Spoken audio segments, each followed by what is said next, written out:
ditanya oleh malaikat mungkar, dia tidak memiliki teman dekat untuk berdoa padanya. Karena dia kaya, dia sombong, dia tidak perlu tetangga, dia tidak perlu sahabat karibnya. Ketika dia mati nanti, wahai Tuhanku, aku menyesal tidak punya teman dekat ketika di dunia mencintaimu. Aku tidak punya teman dekat, wahai Tuhanku, untuk bersedekah karena mencintaimu. Sedekah sama orang gila di jalan. Keluar rumah, bungkus satu bungkus nasi. Makan cendol ibu di pinggir jalan, bungkus satu bungkus. Sedekahkan. Pernahkah ibu berpikir ayah ibu kita yang telah lelah menyekolahkan kita, membesarkan kita, ia menahan lapar untuk mengenyangkan kita. Betul Bu? Ia suka menahankan penderitaannya untuk membahagiakan kita. Betul? Wahai ibu jamaah majelis taklim, janganlah lupakan orang tua ya Bu. Wahai anakku, katanya ya Bu, kenapa engkau sakit anakku? Biarlah mama yang sakit. Betul Bu, kita gitu sama anak. Mama kita pun gitu sama kita Bu. Wahai boboy si dodoy anakku, anakku sayang belahan jiwa. Betul? Ibu kita pun begitu sama kita Bu. Jangan kita lupa. Jadilah engkau anak yang soleh, anak yang pintar, dapat melanjutkan cita-cita mereka. Oh Tuhan yang Maha Kuasa, curahkan rahmat dan karunia. Ya kan Bu? Setelah nanti bila ia dewasa, dapat membela agama dan bangsa. Betul? Tapi ibu tidak menyekolahkan dia ke sekolah madrasah. Di madrasah itu semua dididik, mulai dari A sampai Z, mulai dari ia dilahirkan ibunya, tumpah darahnya, bercucuran air matanya. Ia lapar untuk mengenyangkan anaknya, ia kurang minyak karena menyenyakkan anaknya. Ketika anaknya sakit, ia gendong, ia tidak tertidur. Si ibu tadi tidur sambil berdiri. Dikenyangkannya anaknya, ia menahankan lapar. Ia beli makanan di pekan, di pajak, ia bawa pulang. Wahai anakku, makanlah wahai sayang. Mama makanlah, mak. Enggak nak, mama sudah kenyang. Tadi mama sudah makan di pasar. Wahai ibu jamaah, tahukah ibu, dia tidak makan sebelum anaknya kenyang. Perhatikan, setelah anak tidak kenyang pasti kita makan. Kita pun dulu begitu dibikin ibu kita. Maka jangan pernahlah ibu melupakan sedekah buat almarhum. Karena alam kubur itu sangatlah gelap, sangatlah sempit wahai ibu. 1,5 meter ukuran kali 60. Itu pun dikorek lagi menjorok ke dalam biar disekat pakai apa itu namanya, kayu, papan. Dihadapkanlah wajahnya ke kiblat. Semua tali-tali pengikat kain kapan itu dibuka wahai ibuku sayang. Dibukalah penutup wajahnya hingga dilebarkanlah sehingga hidungnya mencium tanah. 7 langkah keluarga tinggalkan kuburan. Datanglah malaikat Ruman. Sebelum datang bertanya malaikat Mungkar dan Nakir. Datanglah malaikat Ruman. Wahai Fulan, tulis. Ketika engkau di dunia, engkau suka busuk hati, engkau suka menyakiti suami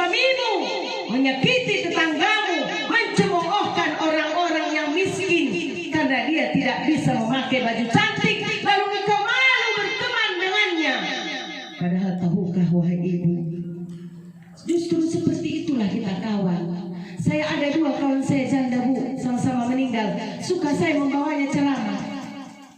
Mungkin ibu sana kenal siapa yang sering mengundang saya di sini. Mungkin ibu tahu, suka saya membawa mereka berdua. Yang satu anaknya baru operasi Bu, nggak saya bawa. Yang satu lagi jahitannya banyak, kasihan udahlah. Saya bawa menantu saya sama keponakan saya Bu. Biasanya ada cucu yang mendampingi jenderal saya Bu. Saya suka memanggil dia Sultan yang soleh, biar jadi pemimpin ya Bu. Apa kata malaikat Ruman? Tulis, aku tidak punya pulpen buat jarimu. Aku tidak punya tinta bikin ludahmu. Aku tidak punya kertas, koyakkan kain kafanmu. Lalu malaikat Ruman pun datang di sisi jenazah, mengkoyakkan ujung kain jenazah, kain kapan itu. Wahai majelis taklim, dia pun menuliskan dengan beruraikan air mata. Berhenti dia, kenapa kau berhenti? Aku malu ya Allah, aku malu. Dia malu ketika dia muda dulu dia mengerjakan yang haram. Ya Bu, sekarang anak-anak luar biasa loh Bu. Pacaran, peluk haram, cium haram. Ceramahkan itu sama anak-anak kita Bu. Jangan nanti kita diminta Allah pertanggungjawaban. Kita adalah seorang ibu yang diminta kelak ketika kita mati tanggung jawab seorang ibu di depan anak-anaknya. Kita adalah pemimpin di depan anak-anak kita. Suami adalah pemimpin di rumah tangganya. Suami pun akan diminta Allah pertanggungjawabannya ketika dia mati nanti. Kita teraniaya nggak sebagai istri? Dimakinya nggak kita setiap hari? Dihinanya nggak orang tua kita? Lalai nggak dia memberikan nafkah sama kita lahir batin? Allah akan meminta pertanggungjawaban itu. Tapi wahai ibu, apabila itu tidak terlaksana, jangan hinakan. Cukuplah Allah yang tahu. Jangan ceritakan aibmu kepada orang lain. Karena Allah katakan dalam firman-Nya, tidakkah engkau jijik memakan bangkai saudaramu sendiri? Maka janganlah buka aib keluarga ya Bu. Suami itu adalah pakaian ibu. Setelah itu baru datang malaikat munkar bertanya tentang sholat. Apakah yang ibu jawab wahai majelis taklim? Bila sholat ibu suka terlambat, tidak tepat waktunya. Oh Tuhan, la ilaha illallah. Azab sangat pedih ya Bu. Datang lagi sholat-sholat sunnah kita menjawab. Ini udah mau kena pentung ini. Karena mungkin bertanya, malaikat nakir momentum datang dari sisi atas kita Bu. Yang menjawab adalah sholat-sholat sunnah kita. Jangan dia suka sholat tahajud. Wahai ibu majelis taklim, tahukah ibu bila kita sholat tahajud, iblis demam, iblis menggigil. Dia tidak bisa menghancurkan keimanan kita karena kita terlalu cinta kepada Allah dan Rasul-Nya. Digodanya kita, bangun kita, pergi ke kamar mandi, cuma numpang pipis aja. Itu pun nggak pakai doa. Allahumma inni a'udzubika minal khubuthi wal khaba'is. Aku berlindung dari godaan setan laki-laki dan setan perempuan. Siap kencing karena nggak baca doa, langsung masuk kamar. Sampai di kamar yang ianya langsung manjat. Manjat suami nih, kita nggak usah ada lagi yang mau dipanjat. Coba sholat tahajud dulu 2 rakaat atau tobat dulu 2 rakaat. Usolli sunnatan taubat rakaatain lillahi ta'ala. Allahu Akbar. Ibu kalau sholat nggak ngangkat tangan gini kan, nggak sampai sini kan, kepit ketiaknya. Allah. Baca Al-Fatihah, baca surah Al-Ikhlas. Qul huwallahu ahad. Baru ruku, sujud, berdiri lagi. Allah. Enggak angkat tangan ya Bu, enggak takbir. Takbir yang pertama sama yang ketiganya baru angkat takbir. Nanti Ibu praktekkan ketika sholat asar dan zuhur. Rakaat pertama Allahu Akbar. Ruku, sujud, berdiri, enggak angkat, langsung dilipat. Udah, ruku, sujud, tahiyat, 2 rakaat. Rakaat kedua. Ketika mau berdiri, rakaat ketiga, baru takbir lagi, tapi tetap dijepit ketiaknya. Baru ruku, sujud, mau berdiri yang keempat. Berdiri yang keempat, tidak angkat lagi, langsung dari sujud langsung Allah, berdiri langsung dilipat. Yang jelas takbir yang pertama dengan rokaat yang ketiga, rokaat pertama dengan rokaat yang ketiga, itulah yang diangkat takbir Allahu Akbar, tangannya diangkat ya Bu. Setelah yang kedua dengan yang keempat tidak. Itu harus ingat. Makanya Ibu harus disusun. Rokaat pertama saya setelah Al-Fatihah baca ayat kursi. Rokaat kedua setelah Al-Fatihah saya membaca Rabbana atina fid dunya hasanah. Itu kan surah Al-Baqarah Bu. Udah, rokaat ketiga saya mau baca Qul huwallahu ahad. Ustazah ini loh, tapi kan orang ketiga keempat Al-Fatihah saja. Tapi biar ingat, biar tidak lupa loh, kata cucu saya.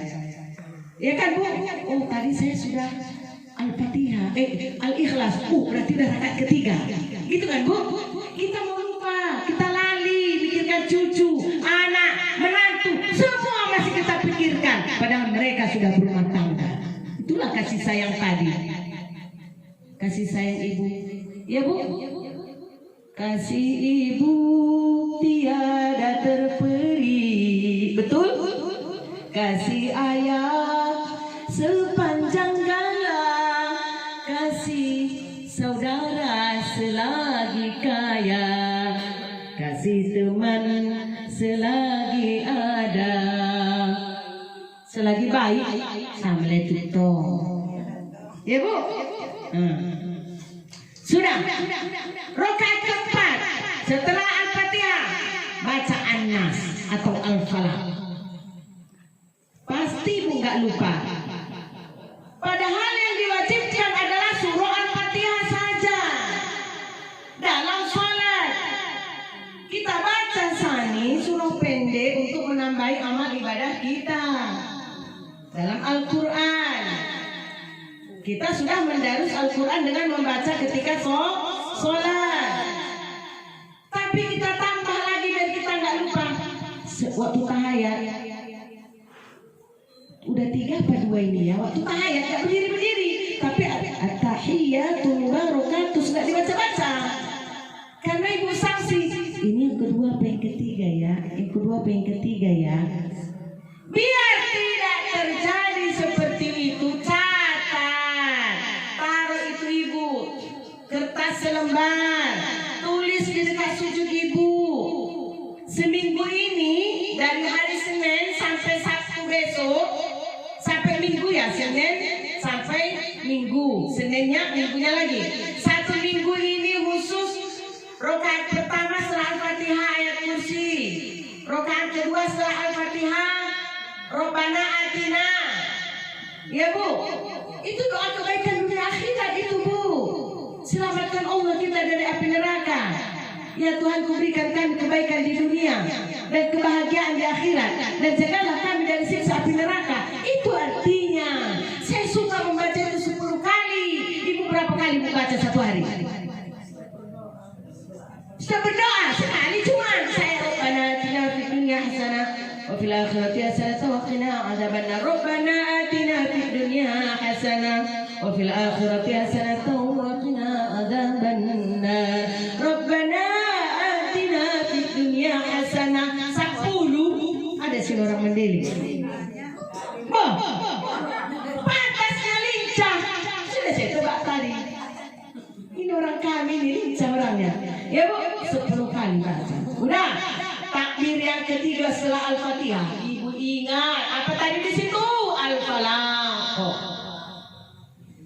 Takbir yang keempat berdiri. Takbir yang keempat ya Bu, tapi walaupun tidak angkat tangan tadi yang kedua sama yang keempat ya Bu, nggak pakai angkat tangan langsung dilipat ya Bu tangannya. Itu bacalah apa tadi kita bikin tulis di situ setelah Al-Fatihah surah An-Nas. Enaknya nggak akan lupa lagi Bu, nggak akan lupa subhanallah la yanamu wa la yasu. Kan sebelum salam saksi Bu, bila sholat ibu kurang lebihkanlah. Udah jadi 5 rakaat kata sunnah Rasulullah, sabda Rasulullah.